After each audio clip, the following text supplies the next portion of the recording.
প্রিয় দর্শক, পল্লবী থানার সাবেক বিএনপির সাধারণ সম্পাদক বুলবুল আহমেদ মল্লিকের সাথে কথা বলছি।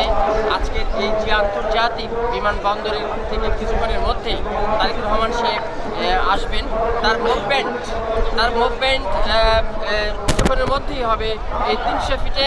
আমরা একটু বুলবুল সাহেবের অনুমতি জানবো। একটু প্লিজ, তো এই যে আমিলিয়ন বাসিলার মতো এই যে সুরে সুরে চলে এসেছেন তাকে দেখতে শীতের মধ্যে বলেন অনুভূতি। আলহামদুলিল্লাহ, আমরা সারা বাংলাদেশ, আমি ব্যক্তিগতভাবে সহ সকলেই, পল্লবীবাসী সহ সকলের নেতাগণ সহ অত্যন্ত আনন্দিত, অনেক গর্বিত যে আমাদের নেতা আমাদের মাঝে আজকে ফিরে আসবেন কিছুক্ষণের মধ্যে আমাদের সামনে আসবেন। আমাদের নেতা ঢাকা 16 আসনের অভিভাবক জনাব আমিনুল হক সাহেবের নেতৃত্বে আমরা ঢাকা মহানগর ঐক্যবদ্ধ হয়ে আজকে তাকে স্বাগত জানানোর জন্য এখানে এসেছি। ইনশাআল্লাহ আগামী দিনে ভারপ্রাপ্ত চেয়ারম্যান জনাব তারেক রহমান যেভাবে নির্দেশনা দিবেন সেভাবে আমরা চলবো, সেভাবে দলের কাজ করব এবং দেশকে গড়বো জনাব আমিনুল হকের নেতৃত্বে ঢাকা মহানগর করবো। ধন্যবাদ। আমরা